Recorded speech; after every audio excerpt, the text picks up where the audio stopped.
Hey everyone, Martin here at Orange Box Photography and welcome to the channel. So today I want to do an unboxing review of some new speedlights that I've just bought. Basically I have a job coming up soon where I'm not going to be able to use my studio strobes and I only have a couple of SB900s, so I needed a few more flashes. So I did a little hunting around and eventually settled on some Yongnuo speedlights. These are the 560 Mark IIs. Now these are manual flashes only, so they're not going to TTL. Although there is a TTL version which is the YN560 II, but I just didn't need the TTL functionality, so they're twice the price of these. It's £100 for the TTL version, the manual non-TTL version like these are just £52. So they're super cheap. I didn't need the expense of buying some more SB900s to go with the other two that I have, because I just don't use them that often. To say I mainly use studio strobes. So basically today we're going to get this unboxed. We'll have a look at some of the features and specs on these flashes, and then in a future video we'll look at it more in depth and do some tests with the strobes themselves. I also, when I purchased 3 of these, I also got some wireless triggers from Yongnuo as well, thrown in when I purchased the 3 flashes.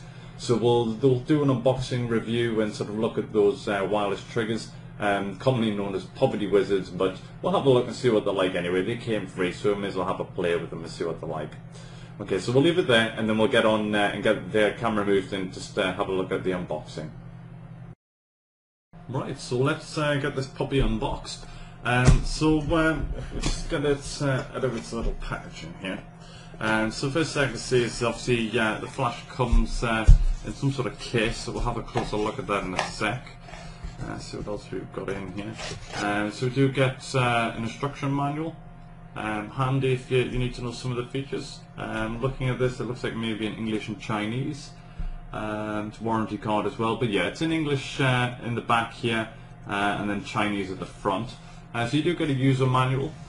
This I bought from eBay for anybody curious. I'll just get this box out of the way so we can have a closer look at the flash. So here we have the flash, so if we get it out of its bubble wrap, and get rid of the bubble wrap, we don't need that. Right, so obviously it comes in this little case. Now this is quite similar to the SB900 case. It feels reasonably padded, so it'll keep your flash safe. Velcroed as well. So it's quite cool. I wasn't actually expecting for it to be in a case. I was actually expecting it to be wrapped in bubble wrap, and that's pretty much it. So that's a little surprise there to be getting a nice little case like that. So if we get the flash itself removed from there, see what else we've got in here. Right, so you do get the foot as well for the the foot for the actual flash. So that's quite handy. They do come in useful sometimes. Set them on the ground. The thread on the back is only a plastic thread for screwing in to a tripod or a stand. To be fair, the SB900 one's exactly the same. In fairness, the SB900 ones, I've snapped about 4 of them and worn those threads out. I used to have an SB800 before I upgraded to the SB900, which had like a metal mounts inside there, which was absolutely fantastic. But even Nikon's cheaped out and just put plastic threads in there. Maybe they think people don't use them, I don't know. But you do get one, so it's useful. So if we just take the case there and move that out of the way. So let's get into the best bit, which is getting into this flash. If I can get into the damn thing at least anyway. Let's get in here. Come here, you. There we go. Right, so here we go. So let's get rid of that bag. So there we go. So there's the Yongnuo YN 560 Mark II. As I said earlier, there is another version of this, which is the YN560, but it doesn't have this LCD display. It just has like a row of LED lights. Still does the job, but I think the LCD screen is a much bigger improvement. So we'll have a look around the flash first of all. First thing I see here is it does come with a diffuser and bounce card, which obviously can be independently put away. So that's quite good. It's an awesome thing. It does come with an IR sensor here at the front as well. As I said, I think in the introduction, if you have a D90, D7000 or any newer camera like that, which has a pop-up flash with the built-in camander mode, you can actually remotely trigger this flash without the need for extra triggers. I believe outdoors it's got a range of around about 15 meters, indoors about 25 meters. Obviously conditions vary depending on the light that you're placing them in. Pretty much like the CLS systems you get on the SB900. So if you don't have wireless triggers, you can still trigger these wirelessly using the camander mode on the pop-up flash on your camera if you have it. Obviously your camera's lower down than D90, D7000, doesn't have the built-in camander mode onto the pop-up flash, so you won't be able to use this functionality, so you would need to get some wireless triggers. If we turn it over, the foot itself is metal, thankfully, and so we don't have plastic footings which are going to just snap off.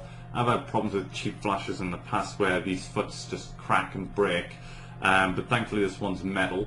It does have your little lock screw here as well. It's a shame they haven't got the little sort of locking clip like the SB900, but to be fair, this does the trick just as good as well. Next thing is battery compartment. Is spring loaded, takes 4 AA batteries, so that's quite cool, and also comes with this little puppy inside here. It does take an external power source. Yongnuo do have a power source you can plug in here where you just put 8 AA batteries in it, just to give you faster recycling times. Also comes with a PC sync port as well should you need it. So that's a fantastic little addition, especially in a cheap flash like this. You know, you just don't expect to have those things in such cheap flashes. But that's a fantastic feature. Now the recycling times for those who are interested, at full power it'll recycle on 4 new AA's at about 3 seconds. All the batteries, once the batteries are being used a bit, it's probably around more like 4 to 5 seconds. But if you use the external battery pack, obviously it'll keep it at 3 seconds. So it's not slow in recycling, that's for sure. Next thing, if we have a look at the head, this head does tilt. Now it doesn't turn to the right, so if we just get this around here, you can see it'll turn pretty much everywhere you want it to go. So obviously you can bounce it off to the right and to the left. Obviously, yeah, it does have movement there as well. So pretty much like most flashes, you can turn it. Unlike the SB900, you can't turn it all the way to the left, it does lock out there. But you wouldn't need to anyway. There's enough movement in there to sort of get that flash turned around the way you need it. So that's quite good. So let's get some batteries in this, get it turned on, and then we can take a closer look. So as I say, it takes 4 AA batteries, so if we just get these popped in here. I'm quite impressed by this battery compartment actually, it's quite sturdy. So here we go. So if we turn it on, so you've got your little on button down here, hold it for a few seconds just to turn the flash on. In fact, if you move some of this stuff out of the way here, and then we can get this zoomed in a little bit. Right, so as you can see, you've got your volume key there, and that's basically will beep at you every time the flash is ready to fire again.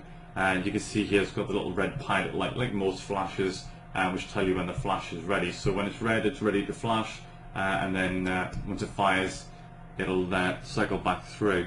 Now also get a mode selector here, which basically put it in. So you've got full manual, you've got slave 1 and slave 2. Now these S1 and S2 functions you would use if you're using the camander mode, say on your pop-up flash to fire the camera, then you need it in these 2 modes. The cool thing is that it also has a multi-flash mode, which is pretty much like Nikon's SB900 FP sync mode. So if you want to shoot faster than sync speed, which is 250th of a second, it will let you go beyond sync speed. Although at reduced power, you will get reduced power output from the flash, just so it can obviously keep up with that. And you can actually set the amount of times and the frequency that it's going to be shooting at. This is a zooming head as well, so this will zoom from 24 mils all the way through to 105 millimeters. So that will have coverage for 24 through to 105 millimeter lenses if you're having it attached on your camera and such like. So that's a cool function. The only thing I would say is that the motor in this is quite noisy. I mean, if I hold it up to the microphone here a sec. I don't know if you can hear that or not, but the motor is reasonably noisy, but it's not a huge deal breaker, to be honest with you. It's not overly noisy. It sounds smooth, at least anyway. So the power output from this flash, if we have a look here, you can go from I'll just get back down there. So you can pretty much go from full power, if we get into there. So you can go from full power, 1.1, all the way through to 1/28th power. But the cool thing is as well is it does have micro adjustments on. So you can see here you can just do slight micro adjustments. So if you need 1/20th power but you just need a smidge more light, you can actually increase it incrementally as well. Now that is a fantastic feature, especially if you just need a tiny little bit more light, then that's going to come into its own. Overall, I'm really impressed with the flash. It feels really, really nice. You know, especially for the price that you pay for this, it's absolutely fantastic. I'm going to go and give it a sort of try, play out, and we'll do some videos further down the line as well. But if you're looking just to get started with flashes, maybe a flash worth looking at. It is manual only. There is a TTL version, which is the YN560 II. So if you need TTL, you can get this in a TTL version, although it is twice the price on this. But overall, I'm being quite impressed by these flashes. So we'll leave it there. So overall, I'm pretty impressed with the flash itself. Really, really looking forward to getting to use this. I'll do some future videos just to sort of run through how it sort of performs in real-world situations, taking pictures and things. For those people out there wondering, this is a flash which you can use on both Nikon or Canon cameras. In fairness, even the TTL version, the 565, will work both on Canon and Nikon, both TTL or eTTL modes. So that's it for now. If you guys have any questions, then please feel free to comment below. Subscribe up above if you want to see future videos that are coming.